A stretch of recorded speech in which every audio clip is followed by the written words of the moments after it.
শ্রাবণ মাসের শুরুতে বর্ষা ঋতুতে বন্যার পানিতে খাল বিল থই থই পানি।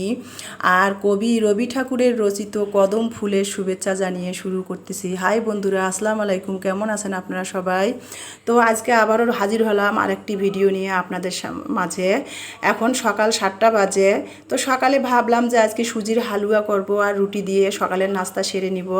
তো এই যে হালুয়াটা আগে আমি করে ফেলেছি, সুজির হালুয়াটা। এখন রুটি ভাজতেছি, রুটি বেলে বেলে একটা করে বেলতেছি আর ভাজতেছি। আর অপর পাশে আমি চুলার মধ্যে দুধ চা বসিয়ে দিয়েছি। আর আজকে ইলমার বাবা যেহেতু রংপুরে যাবে, ও আবার রংপুরে ট্যুরে যাবে, এই জন্য সকাল সকাল উঠে পড়লাম। উঠে নাস্তা তাড়াহুড়া করে বানাচ্ছি। তারপরও ইলমার বাবা সময় নাই, এখন বাজে 7টা, 6:30টায় উঠেছি। তারপরও তাড়াহুড়া করার পরেও ইলমার বাবা নাস্তা খেতে পারলো না, সময় নাই। শুধু একটু সুজির হালুয়া দিয়ে মুড়ি খেয়ে ইলমার বাবা চলে গেল অফিসের কাজে। এখন আমি আস্তে আস্তে রুটিগুলো ভেজে নিচ্ছি। ইমানি কোচিংয়ে গেছে, ইলমা হুজুরের কাছে আরবি পড়তে বসছে। এখন রুটিগুলো বানিয়ে ইলমা আমি খাওয়া শুরু করে দিলাম সকালের নাস্তা। এই যে রুটি আর সুজির হালুয়া খাচ্ছি সকালের নাস্তা, আর সাথে নিয়েছি দুধ চা। তো এখন সকালের নাস্তাটা খেয়ে আজকে এক জায়গায় আমি যাব, সেটা হলো সামনে শুক্রবার আমার ভাসুরের মেজো ছেলের বিয়ে। হঠাৎ করে বিয়ে ঠিক হয়েছে, হঠাৎ করে সব কিছু। মাত্র আর 3 দিন আছে, যেহেতু সময় নাই তাই মার্কেটে গেলাম ইলমার জন্য গায়ে হলুদের ড্রেস বানানোর জন্য। যদিও আছে, গত বছরের একটি গায়ে হলুদের পোশাক বানিয়ে দিয়েছিলাম, আছে, ওর ফুফুতো ভাইয়ের গায়ে হলুদ ছিল। তো একটি পোশাক আছে, ওটা ছোট হয়ে গেছে, তাই মার্কেটে গেলাম। মার্কেট থেকে ইলমার জন্য গায়ে হলুদের কাঁচা হলুদ কালারের, গায়ে হলুদের অনুষ্ঠানে পরার জন্য কাঁচা হলুদ কালারের আমি ইলমার জন্য জর্জেট গজ কাপড়গুলো কিনেছি। সাথে গোলাপি রঙের ম্যাচ করে লেজ লাগিয়ে দিব, যেহেতু ওটা একে গাউন বানাই দিব। তো গাউনের সাইডটাতে আমি চারিপাশে লেজ লাগিয়ে দিব, সেজন্য আমি লেজ কিনেছি ইলমার জন্য গোলাপি রঙের। আর ইলমা যখন গায়ে হলুদের অনুষ্ঠানে পড়বে তখন দেখতেই পারবেন ওর গায়ে হলুদের জামাটা। আর একটু আমি এখানে মুদিখানার দোকানে গিয়েছিলাম। বাসার মধ্যে আমার কিছু টুকিটাকি প্রয়োজনীয় জিনিস ছিল না, সেগুলো নিতে গেছিলাম ইমানি সহ। তো এখন এখানে আমি একটু টেস্টিং সল্ট এনেছি। টেস্টিং সল্ট যেহেতু স্যুপ মাঝে মধ্যে ইমানি বানায়, স্যুপে লাগে, এই জন্য টেস্টিং সল্ট নিয়েছি। 250 গ্রাম বুটের ডাল নিয়েছিলাম। কোরবানির ঈদের গরুর মাংসের হাড় হাড্ডি তেল চর্বি জমিয়ে রেখেছিলাম, সেগুলো দিয়ে বুটের ডাল আজকে দুপুরে পাক করব। এখন 12:30টা বেজে গেছে। তো এগুলো নিয়ে এসে আমি বয়মে ঢালতেছি। আর ইমানির জন্য এখানে আমি মুখের বেসন কিনে নিয়ে আসিছি, খোলা বেসন। ও যেহেতু ওর সেনসিটিভ স্কিন, ওর মুখে ফেস ওয়াশ সাবান কিছুই সহ্য হয় না। ও সবসময় মুখের মধ্যে গোসলের আগে বেসন দেয়, বেসন মুখের মধ্যে বেসনের প্যাক তৈরি করে মুখে লাগায়। তো সেটা নিয়ে এসেছি। কিনতে গেলাম বুটের বেসন আর নিয়ে আসলাম। এটা যে কিসের বেসন, দোকানদার সিক্রেটটা বলল না আমাকে। এই বেসনটির দাম হলো 300 টাকা কেজি, আর বুটের বেসন হলো 150 টাকা কেজি। তো এটা কি এত দাম কেন বেসনের? দোকানদারকে বললাম, দোকানদার বলল যে এটা বলা যাবে না, এটা বললে আমার ব্যবসা চলবে না, সিক্রেট। তবে এইটা স্কিনের জন্য নাকি খুবই ভালো একটা বেসন। কি দিয়ে এই বেসনটা তৈরি করছে সেটা আমাকে দোকানদার বলল না। তো নিয়ে আসলাম, ইমানের স্কিনের জন্য ট্রাই করেই দেখি, ভালো হলে তো ভালোই, কন্টিনিউ এটা চালিয়ে যাব। তারপরে ইমানি এই যে বেসনটা ঢেলে তারপরে বাটির মধ্যে প্যাক তৈরি করবে। ও যেহেতু 12:30টা বেজে গেছে, গোসল করবে, নামাজ পড়ে গোসল করে প্রাইভেট টিচার আসে, দেখতে দেখতে দেখা যাচ্ছে যে দুপুরের খাবার খেতেই পারে না। তো বেসনটা ঢেলে বাটিতে নিচ্ছে, প্যাক তৈরি করে মুখে দিবে। আর এখানে কস্তুরি হলুদ নিচ্ছে। কস্তুরি হলুদ বলতে যেটা আর কি রান্নার হলুদ না, কাঁচা হলুদ। কাঁচা হলুদটা রোদে শুকিয়ে মানে পাউডার তৈরি করে, সেটাকে কস্তুরি হলুদ বলে। আর এখানে ওর চুলের জন্য একটু মুদিখানার দোকান থেকেই প্যাক নিয়েছিলাম। ওর চুলে এত দামি দামি প্রোডাক্ট মাখাচ্ছি, স্কিন ডাক্তার দেখাচ্ছি, তারপরও কোনো কিছুই হচ্ছে না। ওর চুলগুলো এত পরিমাণ ঝরে যাচ্ছে। আর একটা সমস্যা, ও পানি খেতে চায় না, পানি খায় না, তরল জাতীয় জিনিসগুলো খেতে চায় না, এই জন্য মনে হয় চুল ঝরতেছে। যত দামি দামি প্রোডাক্ট মাখাচ্ছি কোনো কাজেই হচ্ছে না। তো দোকানদারকে আমি বলছিলাম চুলের জন্য আমলকি কিনতে গিয়েছিলাম। তো দোকানদার আমাকে একটা প্যাক তৈরি করে দিল। এই প্যাকটা গ্যারান্টি দিয়েছে 1 সপ্তাহ ব্যবহার করলে নাকি চুল পড়া বন্ধ হবে। তো সেই প্যাকটায় 4টা উপাদান দিয়ে দোকানদার আমাকে এই যে দেখতেই পাচ্ছেন বানিয়ে দিয়েছে। দোকানদার বলেছে গোসল করে এসে চুল শুকায় নারকেল তেল দিয়ে প্যাকটা বানিয়ে চুলের গোড়ায় গোড়ায় লাগিয়ে দিতে হবে, তারপরে আর চুল ধোয়া যাবে না। এভাবে 1 সপ্তাহ লাগাতে বলছে। তো দেখি কাজ ভালো হলেই তো এটা কন্টিনিউ করব, আপনাদের সাথে শেয়ার করব। তো সেটাই নিয়ে এসেছি, আপনাদের দেখাচ্ছি। 4টা উপাদান দিয়ে দোকানদার একটা প্যাক তৈরি করে দিয়েছে, সেটা এখন ইমানি বয়মে ঢালবে, ঢেলে একটু নারকেল তেল দিয়ে প্যাক তৈরি করে ভিজায় রেখে দিবে। তো সেটাই দেখাচ্ছি আপনাদের। অনেক বক করে ফেললাম। এখন 12:30 বেজে গেছে, রান্না করব। বাচ্চারা যেহেতু সকালে রুটি খেয়েছে হালকা পাতলা, তো এখন রান্না বসাই দিব। এগুলো সব ইমানিকে বললাম তুমি কৌটায় কৌটায় এগুলো সব ঢেলে রাখো, ঢেলে রেখে একটু চুলের জন্য প্যাক নারকেল তেল দিয়ে ভিজিয়ে রেখে দাও। দোকানদার যেভাবে বলছে সেভাবেই নারকেল তেল দিয়ে একটু প্যাক তৈরি করে ভিজায় রাখো। গোসল করে চুল শুকানোর পর চুলের স্কার্ফের মধ্যে ঘষে ঘষে দিয়ে দিও। তো যেই কাজ সেই কথা, ইমানি এগুলো গোছাচ্ছিল, গোসলে যাবে, এগুলো সব ঢালতেছিল। আর একটা সাথে 10 টাকা দামের সার্ফ এক্সেল নিয়ে এসেছি, যেহেতু ইমানির বিছানার মশারিটা অনেক ময়লা হয়েছে। আর মশারি যদি আমি কেচে দেই তাহলে সার্ফ এক্সেল ব্যবহার করি, তাহলে সুন্দর একটা ঘ্রাণ আসে মশারির থেকে কাচানোর পর। তো মশারি ধোয়ার জন্য একটা সার্ফ এক্সেলও 10 টাকা দামের নিয়ে এসেছি। ইমানি সব গোছাচ্ছিল আর আমি রান্নাঘরে চলে আসলাম। এই যে দেখতেই পাচ্ছেন কোরবানির ঈদের জমে রাখা মাংসের হাড্ডি, তেল এগুলো আমি জমে রেখে দিয়েছিলাম, সেগুলো আমি ভিজাই দিলাম। দিয়ে সকালে নাস্তা খেয়ে যেহেতু মার্কেটে গেছিলাম 10টার দিকে, তো এগুলো সব জমে গেছে প্লেট বাটি। মাংসটা ভিজাই দিয়ে তারপরে আমি প্লেট বাটিগুলো ধুয়ে নিচ্ছি। আর এই যে বেসিনের পাশে দেখতেই পাচ্ছেন ছোট ছোট 2টা বয়ম, কাচের বয়ম, এগুলো কফির বয়ম।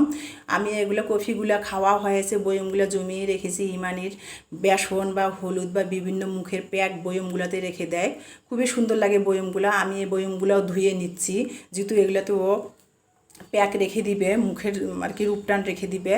মুখে যে রূপটান মাখে সেই রূপটানগুলাই বয়মে ঢেলে ঢেলে রেখে দিবে। তো বয়মগুলো ধুয়ে নিচ্ছে আর প্লেট বাটিগুলো ধুচ্ছি। সকালে যেহেতু চা খেয়েছি সেই প্লেট বাটিগুলো জমা হয়েছিল, ধুয়ে নিলাম। আর মাংসটা কল ছেড়ে ধুচ্ছি আর বরফগুলো ছড়ায় ছড়ায় মাংসটা পরিষ্কার করে নিচ্ছি। এটা যেহেতু মাংস না, মাংসের হাড় হাড্ডি আর মাংসের তেল চর্বিগুলা জমিয়ে রেখে দিয়েছিলাম। আর ইলমার বাবা মাংস রান্না করলে মাংসের তেল চর্বি কিছুই খেতে চায় না, তো আমি শুধু মাংসগুলা রান্না করি আর মাংসের তেল চর্বিগুলো জমিয়ে রেখে দেই। যখন ফ্রিজে অনেকগুলো জমা হয়ে যায় সেগুলো দিয়ে পরে আমি একটু বুটের ডাল দিয়ে সবজি রান্না করার চেষ্টা করি। আর সেটাই করতেছি, ভালো করে ধুয়ে প্রেশার কুকারে দিয়ে দিলাম। আর আমার বাচ্চারা তো ডাল ভর্তা ভাজি এগুলার লাভার, এগুলো হইলে তো আর কোনো কথাই নাই। মাছ মাংস পছন্দ করে না আমার 2 মেয়ে, কিন্তু ডাল ভর্তা ভাজি হলে খুবই খুশি আমার 2 মেয়ে। তো ওইটা বুটের ডাল দিয়ে রান্না করব, মাংসের তেল চর্বি হাড় হাড্ডিগুলা। তো সেগুলো আমি প্রেশার কুকারে ধুয়ে এখন আমি পেঁয়াজ কেটে নিয়েছি, রসুন বাটা, আদা বাটা, 4-5টা তেজপাতা, আর এখানে শুধু শুকনো মরিচের গুঁড়ো দিলেই ডালটা বুটের ডালটা ঝাল হবে। এই জন্য কাঁচামরিচ আর শুকনো মরিচ 2টাই অ্যাড করে দিব, তাই কয়েকটা কাঁচামরিচ ফাল্টি করে নিয়েছি। তারপরে এখানে সব প্রেশার কুকারে দিয়ে দিলাম, দিয়ে তারপরে স্বাদ মতো লবণ দিয়ে দিচ্ছি। তারপরে আমি হলুদের গুঁড়ো দিয়ে দিচ্ছি, মরিচের গুঁড়া দিয়ে দিব, যেহেতু বললাম যে কাঁচামরিচ দিয়েছি, মরিচের গুঁড়া বেশি দিব না, ঝাল হবে। আর তারপরে হাতে বানা গরম মশলার গুঁড়া আমি এখানে 1.5 চা চামচ ব্যবহার করলাম। তারপরে সরিষার তেল দিয়ে মাংসের তেল চর্বিগুলা ভালো করে আমি হাত দিয়ে মাখাবো না, একটা কাঠের খোসনার সাহায্যে নেড়ে চেড়ে চুলায় বসাই দেবো। আর এখানে গরম মশলার গুঁড়া দেওয়ার পরও তারপরও যেহেতু বুটের ডাল রান্না, ফ্লেভারটার জন্য একটা বড় দারচিনি ভেঙে দিয়ে দিলাম, 4-5টা সাদা এলাচি দিয়ে দিলাম, আস্ত মশলা দিয়ে তারপরে এটা ভালো করে ওই যে কাঠের খোসনা দিয়ে ভালো করে নাড়তেছি। যেহেতু তেল প্রচুর, হাতে লাগলে আমার বিরক্ত লাগবে, বারবার হাতে সাবান দিতে হবে, এই জন্য কাঠের খোসনা দিয়ে ভালো করে মেখে নিচ্ছি আর কি। ভালো করে মেখে তারপরে এখন আমি সেই মাংসটা চুলায় বসিয়ে দিব প্রেশার কুকারে দিয়ে প্রেশার কুকারে কষে ওখানেই আমি বুটের ডালটা দিয়ে দিব। তো আমার মাখা হয়ে গেল ভালো করে। তারপরে আমি গ্যাসের চুলায় প্রেশার কুকারটা বসাই দিছি। আর বুটের ডালটা আমি আগেই বাজার থেকে নিয়ে এসে 20 মিনিটের মতো ভিজায় রেখেছি, 20 মিনিটের মতো বুটের ডালটা ভিজায় রেখেছি। এখন বুটের ডালটা আমার প্রায় 20 মিনিটেরও বেশি হয়ে গেছে ভিজিয়ে রাখা। এখন বুটের ডালটা ভালো করে কসলায় কসলায় ধুয়ে নিব। ভালো করে এই যে দেখতেই পাচ্ছেন কসলায় কসলায় হাত দিয়ে ভালো করে ধুয়ে নিচ্ছি। আর ময়লা কালো কালো বুটের ডালের খোসাগুলো বেছে নিচ্ছি আর ধুয়ে নিচ্ছি। নিয়ে তারপরে আমি বুটের ডালটা একটু মানে পানিটা বুটের ডালের 2-3 বার বলক আসার পর তারপরে মানে হালকা সিদ্ধ হবে, পুরাটাই সিদ্ধ করব না। তারপরে আমি বুটের ডালটা ভালো করে ধুয়ে তারপরে একটা স্টিলের পাতিলে দিয়ে ম্যাজিক চুলাতে অপর সাইডে আমি এটা বুটের ডালটা সিদ্ধর জন্যে দিয়ে দিব, মানে পুরোপুরি সিদ্ধ না, হালকা একটু সিদ্ধ করে নিব, ডালটা একটু মজা পর্যন্ত মজে যাবে। তারপরে এটা আমি মাংসের তেল চর্বিতে দিয়ে দিব। তো বাটিটা ধুয়ে নিলাম, নিয়ে এখন আমি ম্যাজিক চুলাতে বুটের ডালটা সিদ্ধর জন্য দিয়ে দিলাম, দিয়ে হাজারের মধ্যে দিয়ে চুলাটা অন করে দিলাম।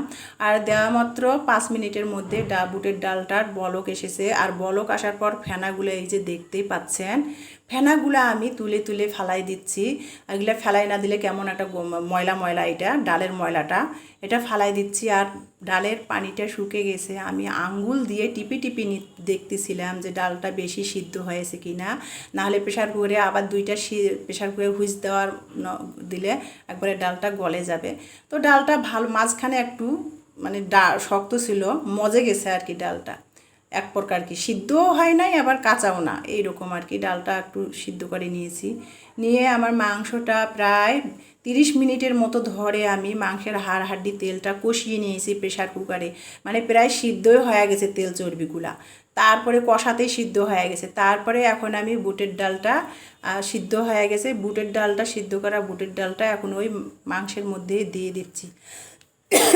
ঠান্ডা লেগেছে, গলা বসে গেছে, কথাই বলতে পারতেছি না, আর গলা খালি খুসখুসাচ্ছে আমার।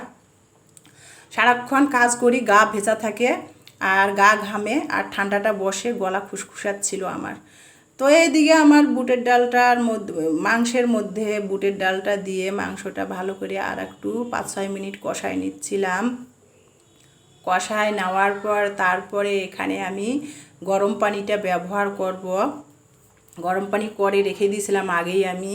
তো প্রেশার কুকারে আমি এখন মাংস আর বুটের ডালটা দিয়ে কষিয়ে নিলাম 5 মিনিট, নিয়ে তারপরে এখন আমি এই যে বাটিতে গরম পানি করে আগে রেখে দিয়েছিলাম, গরম পানিটা দিয়ে দিলাম সিদ্ধ প্লাস ডাল হওয়া পর্যন্ত।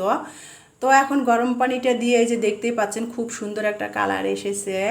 তো গরম পানিটা এখন দিয়ে প্রেশার কুকারের ঢাকনাটা দিয়ে দিলাম, 3টা সিজ যখন দিয়ে দিল তারপরে আমি চুলাটা বন্ধ করে দিয়ে প্রেশার কুকারের গ্যাসটা বের করে দিলাম, দিয়ে এই যে দেখতেই পাচ্ছেন আপনারা বুটের ডালটা দিয়ে মাংসটা আমার হয়ে গেছে।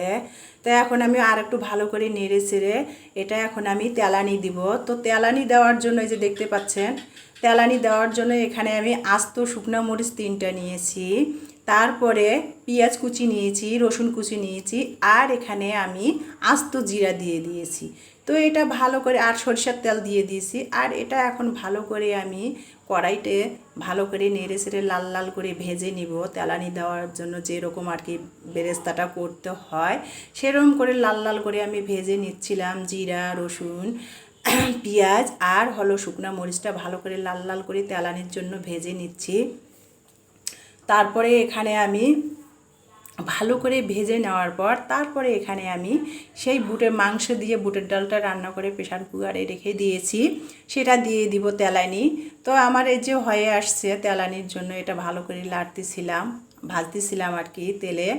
পেঁয়াজ, রসুন, শুকনো মরিচটা ভাজা হয়ে গেল, এখন আমি এই যে সেই বুটের ডালটা বাটিতে করে ঢেলে নিয়ে আর কি কড়াইতে তেলানি করে দিয়ে দিলাম।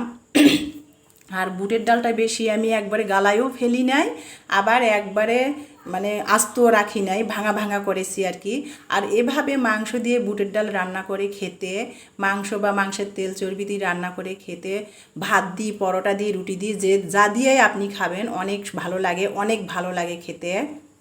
তো এভাবে রান্না করলাম, আজকে আর কিছু করবো না, যেহেতু তাড়াহুড়া করে 3টা বেজে গেছে আমার এগুলো করতে করতে।